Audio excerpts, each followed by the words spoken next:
aita for asking my FWB to stop being romantic with me because it's ruining everything. I, 24F, haven't had the best luck dating. I'm tired and don't want to be in a relationship with anyone for a while. I'm tired, honestly. The dating pool in my city has sewage in it. It's really grim.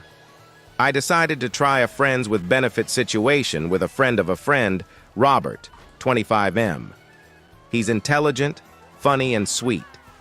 I asked him if he wanted to be my FWB since I knew he was single, and he said yes, because he has a demanding finance job. He hasn't been able to be in a romantic relationship either. We set ground rules and everything was going great. I thought we were on the same page until Robert started doing romantic things for me, which isn't what I need right now or what we agreed. The plan was to do all the stuff we did as friends and have sex. I don't want romance and thought he didn't either. I decided to be frank with Robert and just let him know I didn't want the romantic stuff because I don't want to fall for him. I reminded him what our relationship is. And let him know he didn't have to do all the romantic stuff. I was happy with how everything was and he said he wasn't, and likes doing romantic stuff for me. He felt hurt that I wasn't receptive to the romantic gestures. Of course, I thanked him, but it was just too much.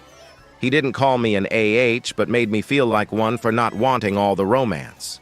My friend did call me an AH because she believes I need to stop closing myself to love and let this happen. AETA for being so blunt and not being appreciative of the romantic gestures. Aita for telling a guy that I don't like him in a romantic way. Advice needed. So it all started when one of my best friends, E, brought up the fact that one of her guy friends was single and thought we would be cute. Me having never had a relationship before, I thought that maybe I should try it out. E gave me his number and we started talking regularly before we realized that we live about a 10-minute walk away from each other. We started hanging out, and that's when a ton of things he did started showing red flags. To start out, he would always try to find a way to touch me, not in a sexual way, but it would be things like all of a sudden he would want to fight me, even though I told him repeatedly that it made me uncomfortable. Then things escalated when he started saying the N-word around me. He's white. I told E all of these things, and she told me it was completely normal for guys to do these things. And me having never been in a relationship, I thought maybe I was overreacting. But over the course of the next few weeks, E kept telling me to do things to make sure he stayed interested in me. By this time, I wasn't sure if I liked him, and so I started to just listen to everything E was telling me to do. I gave him my sweatshirt and started rubbing his head, even though I was uncomfortable. Then during our 10th hangout, I started getting really worked up over something my older sister said to me, and I went really quiet. He kept asking me what was wrong, and I kept saying, "It's fine." Then he started texting E and asked her what to do. She told him to distract me. I know this because E told me. The thing is, he didn't try to distract me. He just kept walking around, and then he just left. Right after that, I was sure I didn't like him. Our last hangout, he kept throwing things around my room and messing it up. I told him to stop it, but he just said, "No, I'll clean it up." He never did. So that night I told E that I didn't like him the way everyone kept saying that I did. She told me I had to tell him, so I asked her if it was fine for her to be on call with me while I told him. She said she wanted to help me. So then we called him in our GC. We made it right after she set us up. I told him I had to tell him something serious, but he kept saying the N-word and joking around. It made me mad, so I just said it. "I don't like you." Then he said I was ugly, that I would never find love, and that he didn't even like me in the first place. He then told me I was too mean with how I told him. I told her I was sorry. She then went around our whole friend group and told everyone that I was leading him on. Then she told me that it was mean and self-centered of me to have made her be on call when I told him. I told her I was sorry and that I didn't mean to make her uncomfortable. She told me it was fine. But now it's been around a month, and just the other day she texted me that he was asking if I was okay. I was confused until I realized that they still are talking. But I was so confused why he was asking about me when he never asked me if I was okay when we were friends. I haven't said anything about that. It just makes me mad to think that even though I am best friends with E and her, and the guy were barely friends when we got set up together, and she's still talking to him even though I told her all the gross stuff he say about girls, how he always made me uncomfortable, and the N-word stuff. I know I shouldn't be, but I am just mad to think that she talks to him more than me.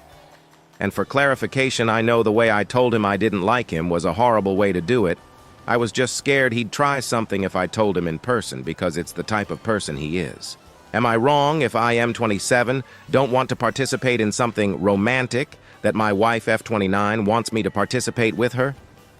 My wife and I have been married for 4 years and 5 as a couple. During our first 6 months of relationship, she was a quite toxic person. She checked my cell phone almost every day. She called in every part of the day. She had fits of anger about everything, and we used to argue, etc. At that time, for our first 6 months, I was preparing a gift for her, which was a small tree made of pieces of paper whose branches symbolized each month spent together, and each leaf was some special moment within that month. The thing is that during a discussion we had at that time, she had a fit of anger and ended up destroying what I had already worked on from that tree. That was the breaking point for me. I gave her an ultimatum. She sought help and spent several months in therapy that helped her a lot. I will not deny that in a short time she improved. We ended up getting married, and well, the years passed, and here we are now.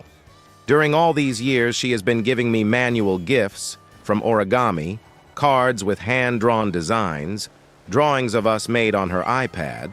She took digital drawing classes for that. And I must admit that since my tree thing happened, I never gave her a manual gift again. Whenever our anniversary or an important date arrived, I would buy something from Rosatel, order food, or cook her favorite dish. I figured that was enough. The thing is that our 4-year wedding anniversary happened a couple of days ago, and she told me that she planned for us to make a paper tree by hand for these 5 years as a couple, like the one I made that time. I told her that if she wanted to work on it, she was free to do so, but that she shouldn't count on me. She sighed, sat with me, and told me that I had to let go of what happened 5 years ago. I told her that I had already left it behind, but I'm not going to do something again that she can break when she's angry. At that moment, she started crying. She told me that it wasn't like that anymore, that she went to her therapy for it, that she took medication for it, and more blah, blah, blah. I told her that it's not that I don't find it cute, that it's okay for her to do it if she wants, but that handmade gifts are no longer my thing, and that after 5 years she should know that.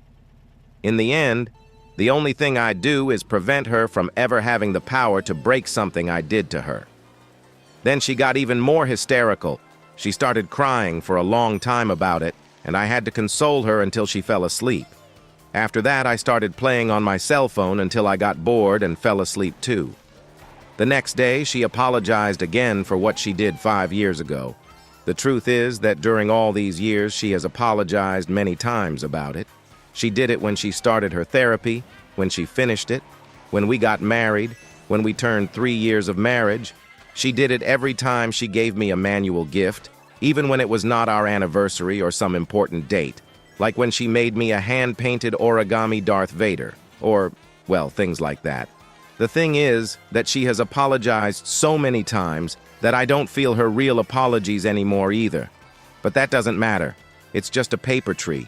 I already told her that I'm not going to participate in that, and she told me that it's okay, that she respects him and loves me. I love her too. I love her a lot, and I'm proud of how much she's improved.